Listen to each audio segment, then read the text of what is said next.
cracking, in fact. Welcome all. Today we have Professor Valentin Troll, who did originally from Germany, but he did his undergraduate in Britain at St. Andrews, then went back to Germany for PhD at Geomar Institute, then has been lecturing several years at Trinity College in Dublin, and now since 2008 he is in Uppsala University, where he's working mostly on volcanic magmatic processes, and he's been working a lot on several active volcanoes, for example, the Iceland eruption from last year, but also the La Palma eruption from last year, and that is what he will be talking about. Thank you very much. I hope you can hear me. I've been mic'd up. I'm not sure it's working, but it seems to be okay. So thank you very much for the invitation. It's a great pleasure being here. And as Frauke just said, I work on active volcanoes, and that's what I do with all aspects. And last year was certainly in Europe a very spectacular year. We had eruptions in Italy in Etna, we had eruptions in Iceland on the Reykjanes Peninsula, and we had eruptions on La Palma. And in the Canary Islands, which is an intra-plate volcanic system, it actually has some similarities to the old volcanic systems here in Saudi Arabia. So this is why there is a geological link, and this is why this has a little bit of a relevance for the local geology here as well. So this is special on La Palma because the last eruption on La Palma was 50 years ago. I was only half a year of age, and the next eruption on La Palma might be in another 50 years. So for me, this is a once-in-a-lifetime chance to see an active volcano on La Palma in the Canary Islands, and this is what I want to talk about today.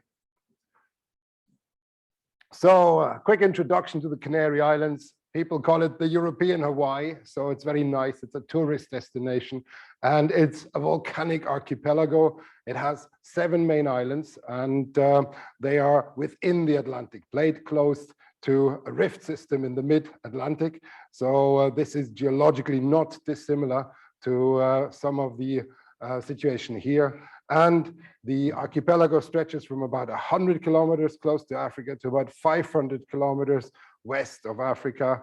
All islands are volcanic in origin, and there's a few former islands that have sunken below the sea. And let's see, here's the pointer. So this is the active islands, and then there's a few islands that are so deeply eroded that they're no longer visible above the water level, and they are even older. So there's an age progression. There's a chain, if you will, of islands, a bit like Hawaii, and the youngest islands are here in the west of the archipelago, and they go older towards the east, and most of the volcanic eruptions are therefore here, where young islands are in the west of the island chain. So the erosion pattern of the islands, they reflect the age, and here in the eastern part, we have deeply eroded islands, very flat, very desert-like. And here in the west, they're more steep. And the biggest island and the tallest island is Tenerife with Teide volcano, the highest peak of Spain, 3,700 meters.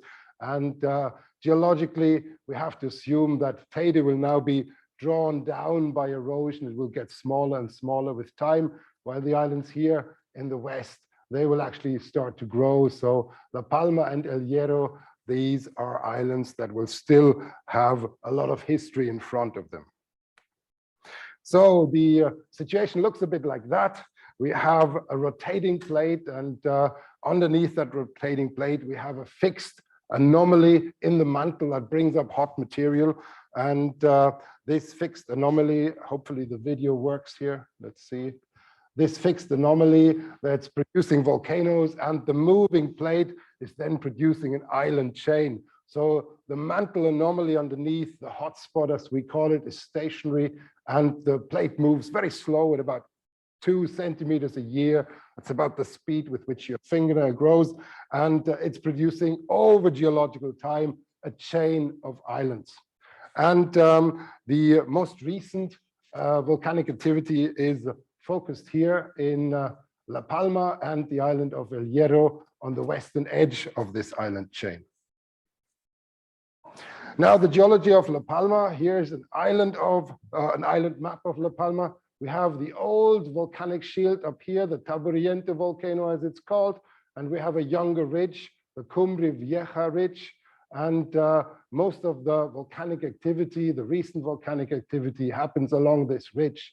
This old shield volcano is extinct by now, it's dormant, there's no activity, and all the historical eruptions happened along this ridge.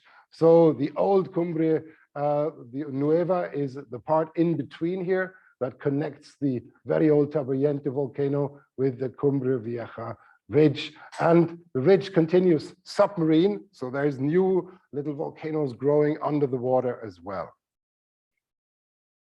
And this is now focusing in onto the ridge. So here we have a little area that we are looking at, and there we have a number of historical eruptions. There was eruptions in 1585, 1712, 1677, and 1646, etc., etc. And then there was one in 1949, 1971, and now in 2021. So this is the most recent one. And all of these historical eruptions, they happened along this ridge, the Cumbre Vieja ridge. Here's a photo from the 1949 eruption. Here's one from the 1971 eruption. That's also from the 1971 eruption. And the latest eruption happened here in red, while the older ones are marked with this orange-brown color on this map.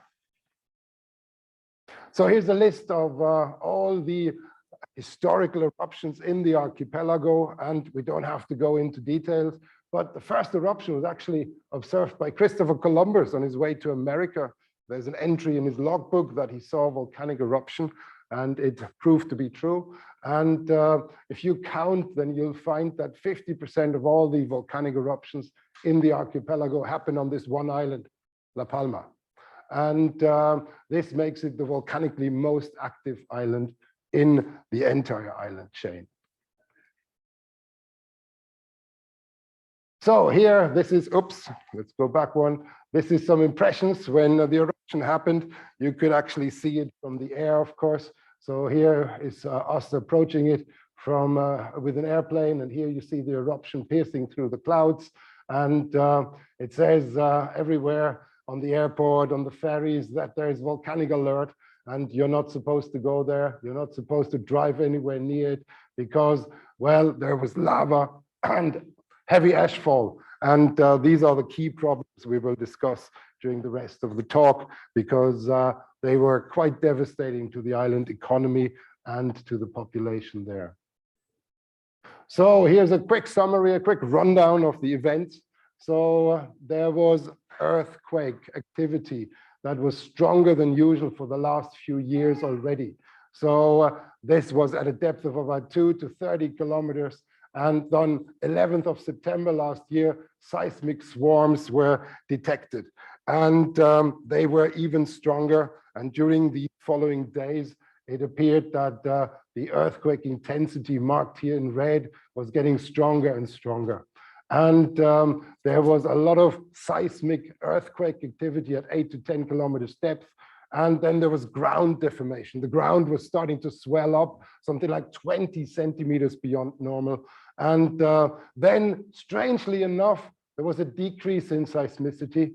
It started to calm down, just to reawaken 2 days later. And then the eruption started at 2 o'clock on September 19th. And it was initially very explosive. And it started to open a crack of about 500-meter length. The good news was it happened in an area where there was nobody living. So initially, the opening of the crack and the initial explosion didn't cause any harm to any people living there. And once the authorities knew where the crack was, where the volcanic eruption started, they were able to evacuate people in the vicinity. So, and then within the next few days, there was a big ash and gas plume rising up to several kilometers tall, and it was piercing through the clouds like the image I showed you earlier from the aeroplane. And this was going on then for several months. So the volcanic activity lasted for a total of about 3 months. And here we see a picture, Dia, Spanish, day 1. And here is day 87 of the eruption. And within about 3 months, a big volcano grew, and it grew with about 350 meters in the 3 months, which is quite a staggering rate of about 3.5 meters per day. So this is how the volcano looks now. There was no volcano before, and you see the yellow sulfur. We come back to that later. So it still smells very badly if you go there still today, I'm told, month after the eruption. And yeah, you see the area here, the lava flows covering all that, and we'll talk a little bit more about that later on as well. So here's another image. This is a Google Earth image, and here's Google Street View. And you just see these two houses here. There's a white house each. This house is that one, and this one is that one. In fact, and yeah, Google wasn't quite updated when I went there, so you could actually see it without the volcano. And this was when I was there. Here, the volcano in full activity. And this was inside the exclusion zone. You needed a special permit from the authorities to go there. And you need some special volcano training so that you don't kill yourself next to the volcano. But this is about as close as one could actually go without being too close to be, to be harmed effectively. So now there was a large devastation. There was a large lava field that emanated from this volcano, and everything in its way was, of course, covered. So here you see several houses being covered by lava, and about 1,200 hectares of farmland and private property was destroyed by the lavas. The lava field is very thick in places, and it's up to 70 meters thick. And of course, there is very little chance of ever removing this lava, just so much.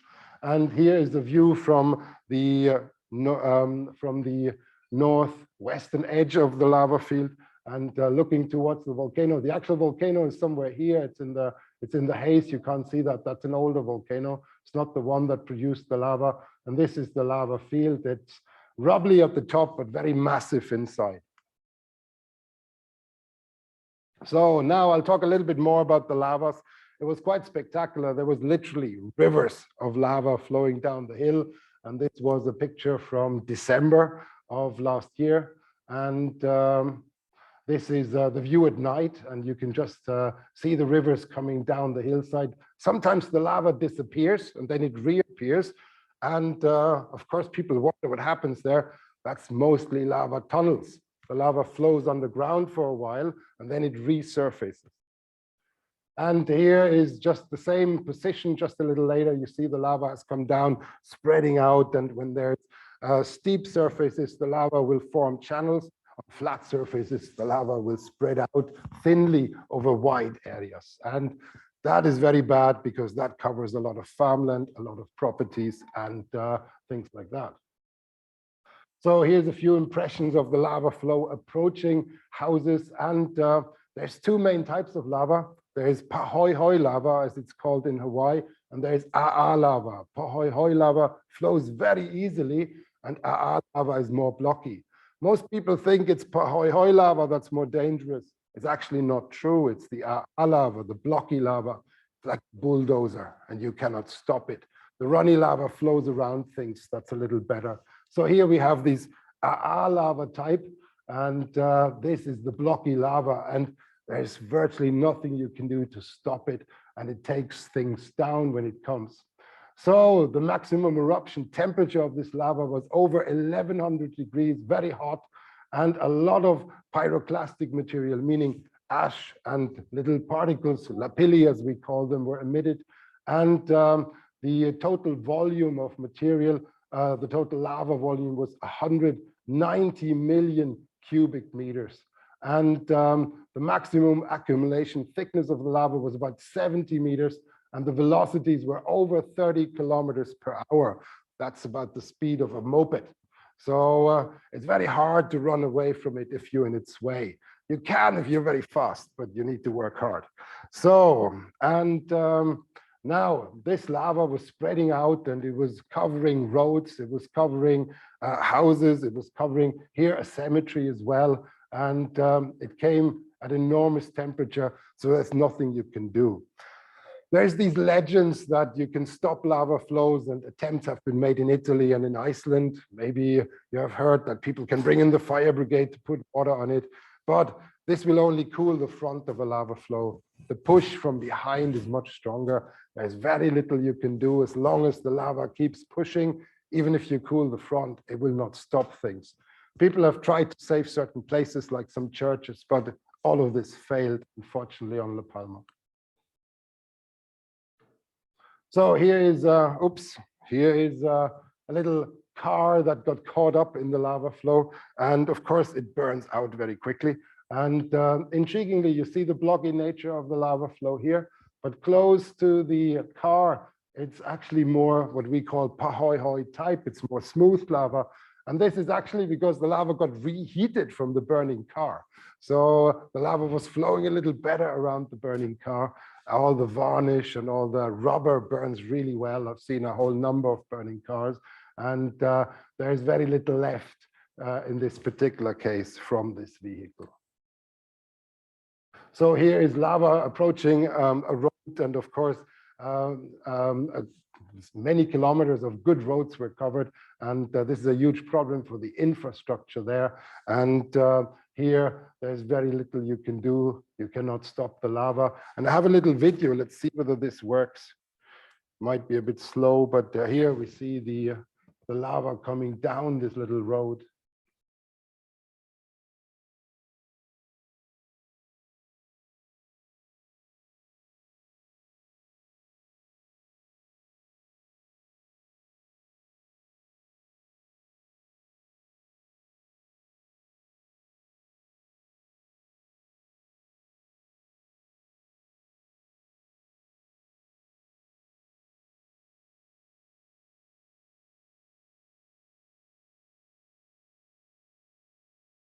So, and yeah, the video is a little slow. It's a lot faster on my screen. It looks better there. But in any case, so here we have the extent of the lava field. And this was during the eruption. And this is where the volcano occurred. And then it sent down several of these lobes. And they partly reached the sea as well, making these new lava deltas. The eruptions were very typically similar to the older eruptions in the area, the 1949, 1585 eruptions. But unfortunately, you see all the white dots, these are houses. It was in an area that was densely populated, which was different to the older eruption. They were in areas not that well and densely populated. So economically, this was a real disaster, unfortunately. So here is just a Google Earth image with the lava flow superimposed. You can see it. And there's two major lava deltas, this one and this one. So the island grew a little bit, but at the expense of all the devastation in this particular area of the island. And nowadays we can measure with satellites how these lava fields progress. And here's a timeline. The initial lava was the red area here, and then with time it was expanding and expanding. So we have a good record of how the lava field grew. And I'll come back to this later when we talk for a few minutes about geochemistry, because we sampled the lava on a regular basis. So, and we can see changes of the lava as it erupted during the eruption. And for geologists, that is quite useful because it tells you a lot about where the lava comes from, at depth where the magma comes from, and what processes we have going on there below the volcano. So here is, here is just a very quick simplification of this. Here we have the initial flow from 20th of September, the first day of the eruption, really, and this is the final lava field at the end. So you can see how it grew, and over the 3 months of the eruption, it was taking out a lot of the surface of the island. So a few impressions of the lava field. This is an image from October 21, and here's the same position from December 21. You see how the lava field grew, and it took out a lot of banana plantations and properties. And the picture is taken from this area here. That's an older volcanic cone, and this was high ground, so the lava was flowing around it. And here you see that the banana plantation was partly covered with this lava, and this is the volcano in the background. So here's just a few more impressions, and the lower map here, that's the thickness map, and you see here, maybe just about here, that the yellow colors is the maximum thickness, and of course the volcanic cone is thick, but in here we have, as I said earlier, up to 70 meters of lava thickness. It's gonna take years for this to cool down. It's still hot today. So, and then while the eruption was going on, I got an email from the BBC, and they wanted to come out. And so it's not yet aired, but we had the BBC with us, and then we had to be extra careful because the authorities told us the camera people have no idea about volcanoes. So we had an escort from the fire brigade that day. And so here we're sampling lava that's only a day old, and you can still see it steaming away. And we were able to get some really good samples from that. So we've taken samples all along during the eruption in shifts, basically. So I've been out there several times together with colleagues. And here we were trying to get lava from the fresh flow, and you kind of, try to separate it, and then you cool it down with water. And yeah, you can play lava soccer if you want, but only for so long. Your shoes are not very happy about it usually. And of course, generally you shouldn't do that. I advise you against it. But we got a fantastic sample set while being there. So here's a few more impressions, and here's a thermometer. This is a laser thermometer. It goes up to about 500 degrees, and you can just about see it's saying here 504 degrees, I think. So this was as far as the thermometer would stretch. So you can be a little bit more educated about where you take your sample, for example. And this is the methods you would use in order to get a handle on this. So a few words about the lava deltas. There is several larger lava deltas that formed. Several of the southern ones actually merged to become one big ones. And there's big questions about how the authorities will deal with these lava deltas in the future. The local farmers want them to be farmland. The tourist agents, they want them to be a volcano park. And well, we will have to see what's going to happen with them. So here's a small one, and here's a bigger one that has formed from several of these lava deltas merging.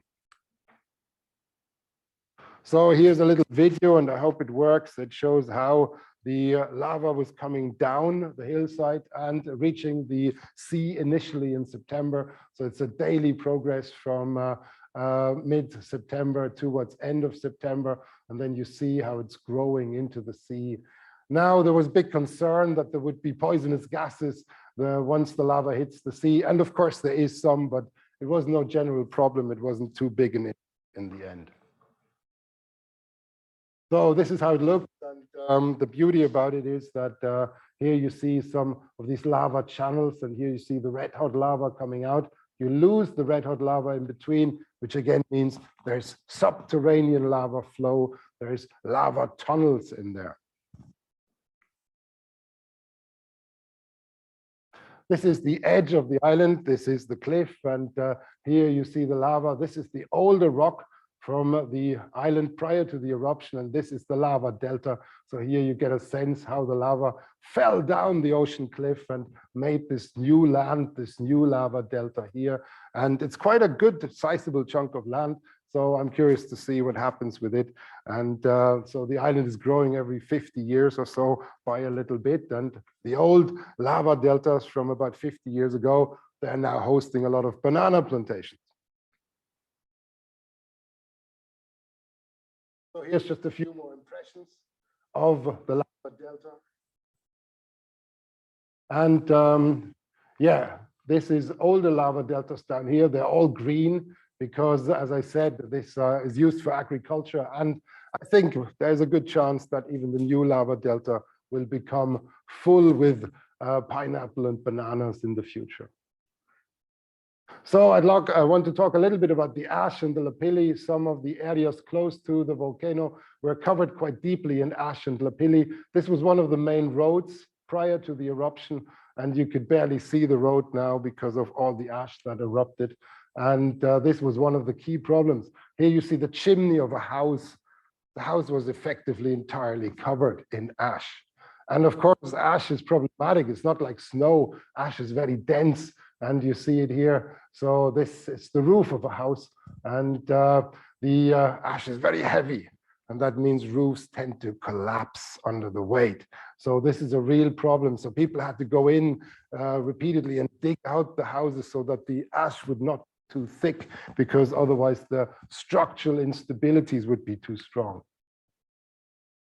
So, and here is just some impressions of a little shed close to the volcano, and you see the thickness of the ash here. And indeed, part of this roof had already collapsed when I was there at the time.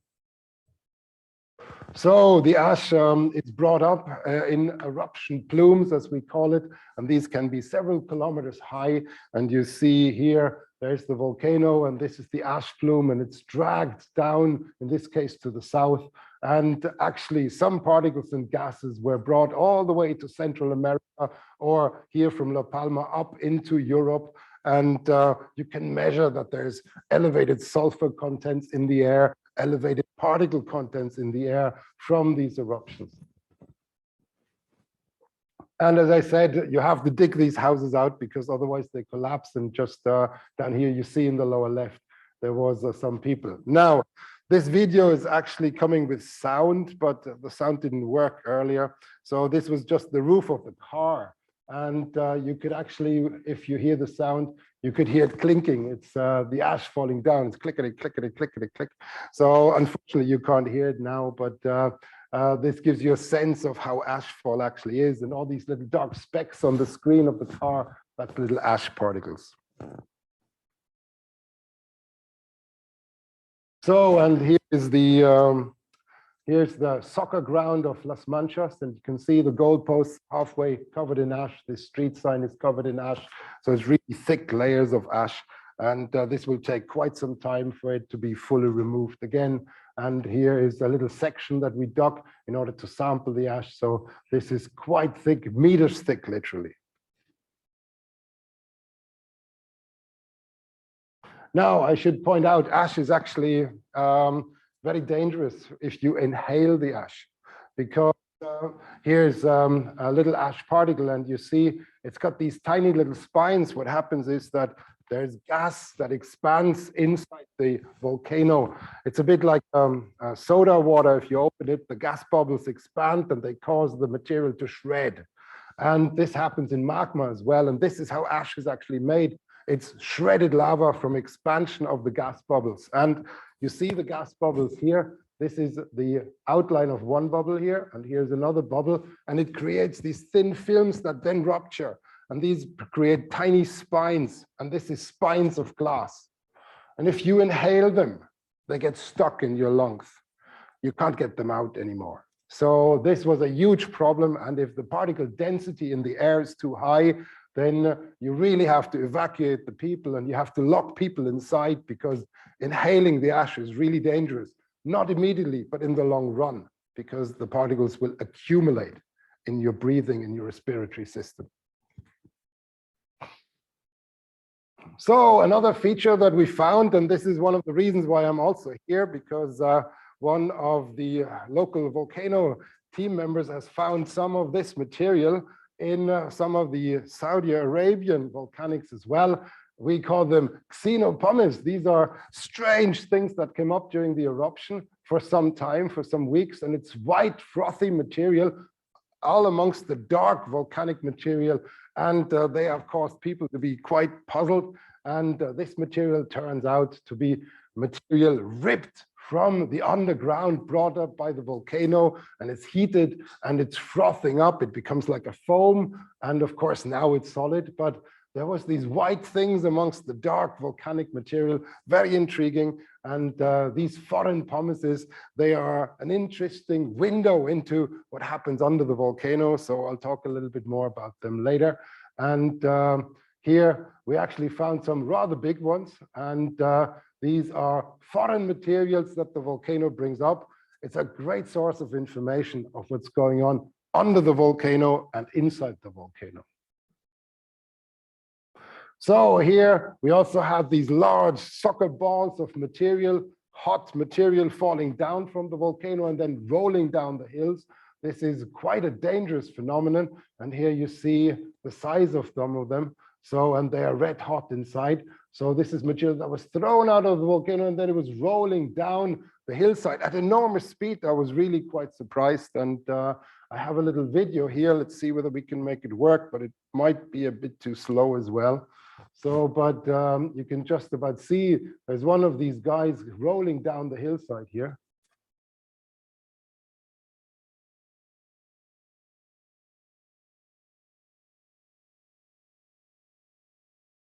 So imagine it's coming towards you.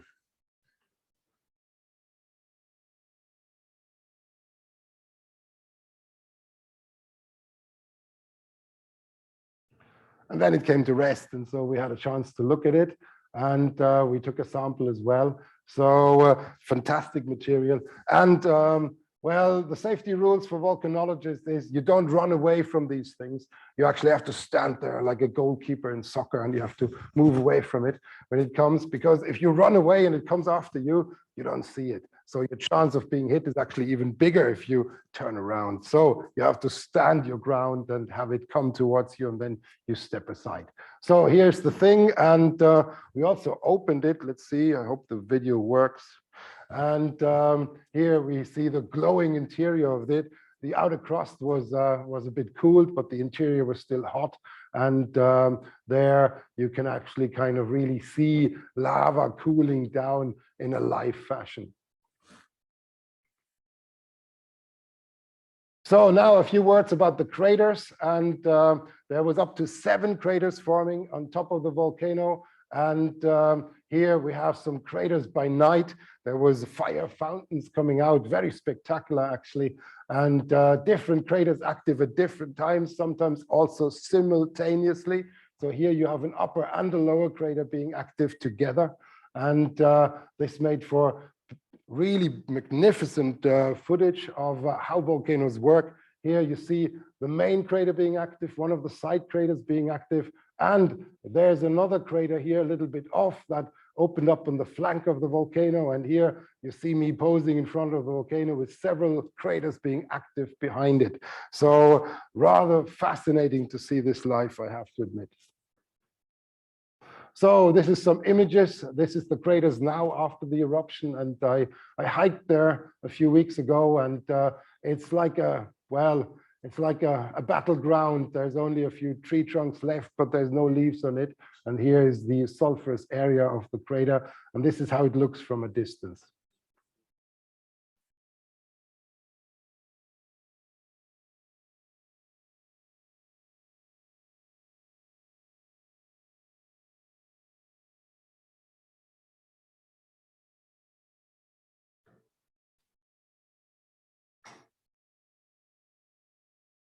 So, and when I was hiking up there, I took some samples. Hopefully we can analyze them in the lab. They're currently in Stockholm in the lab for chemical and isotope analysis. But you see the little sulfurous bits there. These are the shapes of droplets. So this is actually sulfurous magma.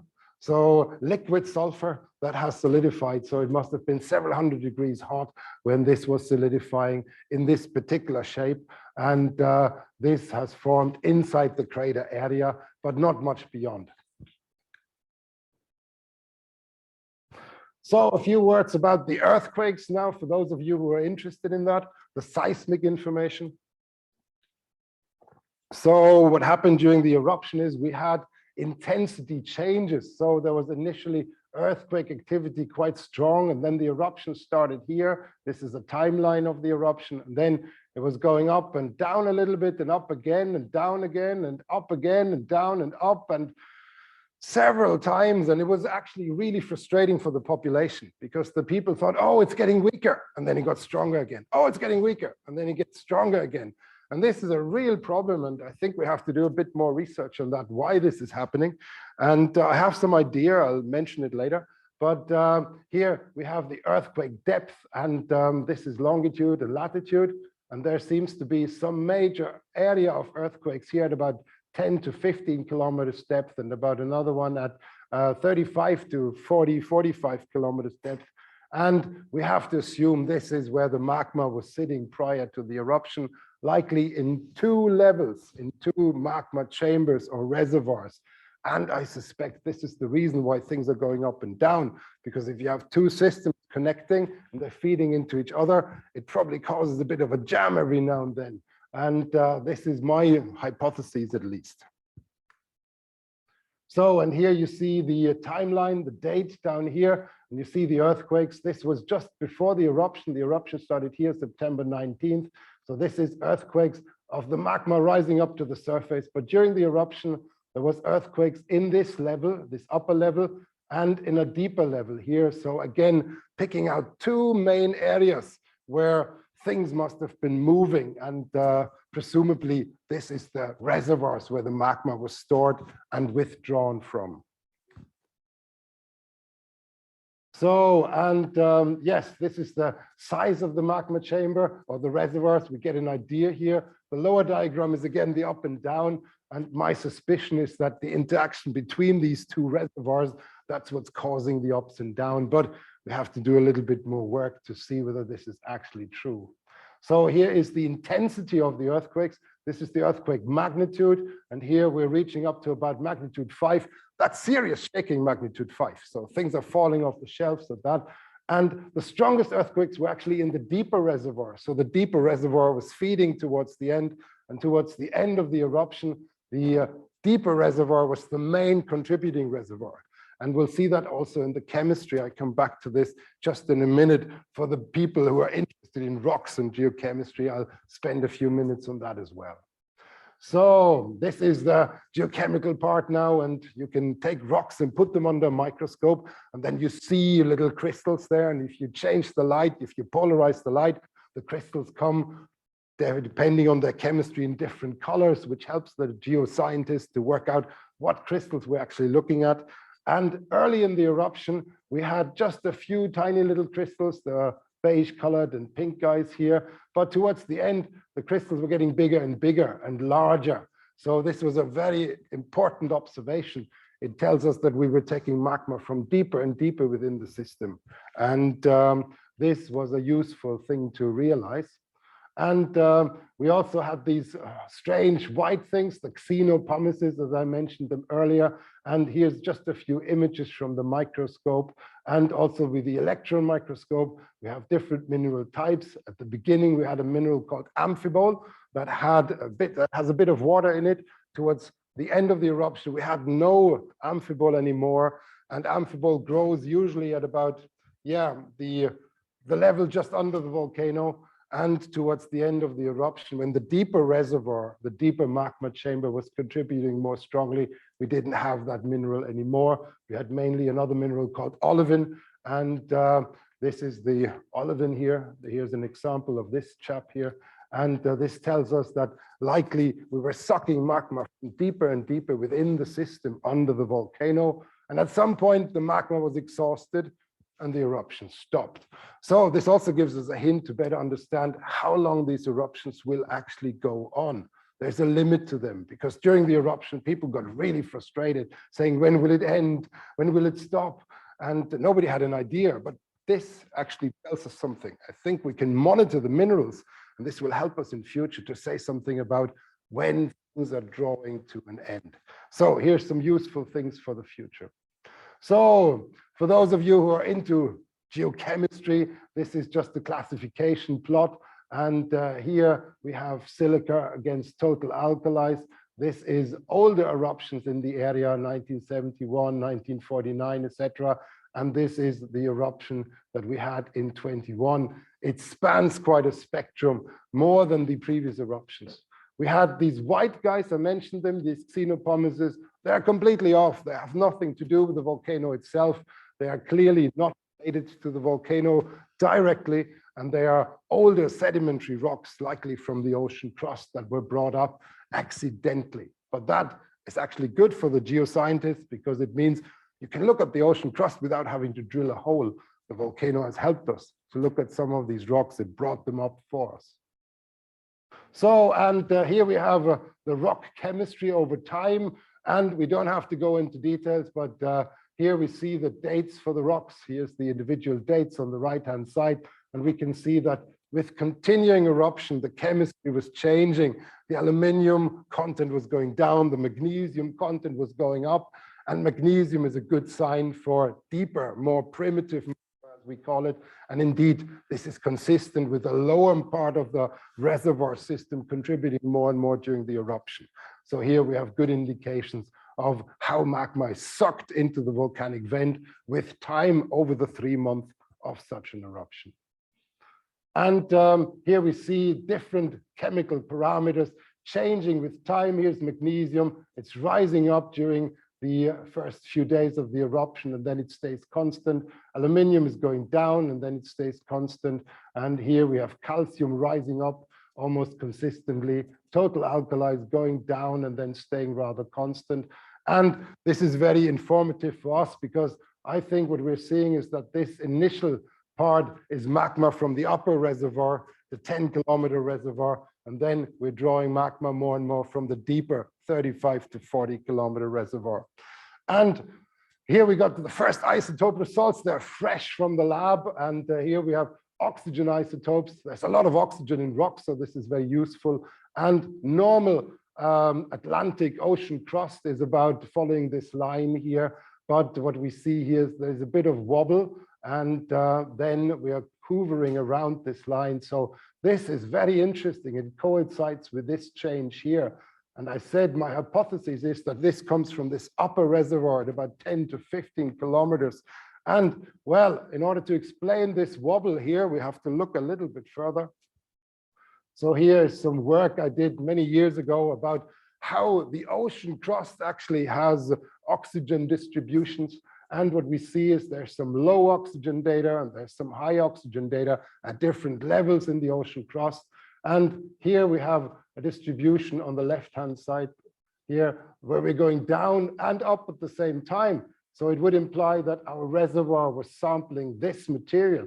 It would have sat right in the ocean crust at this boundary between the low and the high ocean crust material. And I think we're on to a winner here, because this is previous work from a guy called Klügel, and he measured the ocean crust under the island lying at about spot on 10 kilometers. And this is the seismics again, and it's a bit small, but this is the 10-kilometer range. So the seismics is consistent in the geochemistry as well. The first 10 days of the eruption was drawing magma from the upper reservoir, and then we must have drawn magma from the deeper reservoir. So this gives us a great understanding of how these volcanoes are fed. This will be extremely helpful for future eruptions in the area. So this is the model, therefore. We're starting off bringing magma up from this upper reservoir, and then increasingly we are tapping more magma from depth. This would explain the distribution of the earthquakes as well as the geochemistry.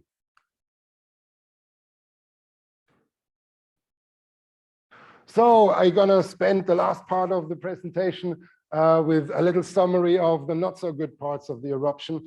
That was the last part was the scientifically exciting one, I'd like to think. But now we have to also spend a little bit of time with the damage, because these eruptions, while they're scientifically very, very informative, they of course cause a lot of trouble. So the eruption lasted for 85 days. And can you imagine if you evacuated from your home for several months, having to live in a shelter, not having an income? It's quite a disaster. Almost 8,000 people were evacuated. More than 2,800 buildings were destroyed. This includes 1,300 homes and about 1,500 utility buildings. Almost 1,000 hectares of plantation land were destroyed, either covered by lava or pyroclastic material. Then I say 70 kilometers here, but the latest news I got was actually closer to 100 kilometers of vital connecting roads were capped. And there was one big road, LP2, which was connecting the southern part of the island here with the northern part on this western side of the ridge. And it was cut, of course, meaning you couldn't drive anymore to the northern part of the island. On that side of the island, you have to drive all the way around, adding hours to your journey. From an infrastructure point of view, a complete disaster.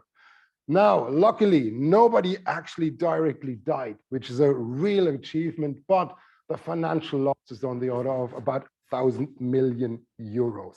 So for the European Union, this is a real disaster, and it's now tapping into the emergency funds of Spain, as well as many other countries, trying to fix what can be fixed at this stage.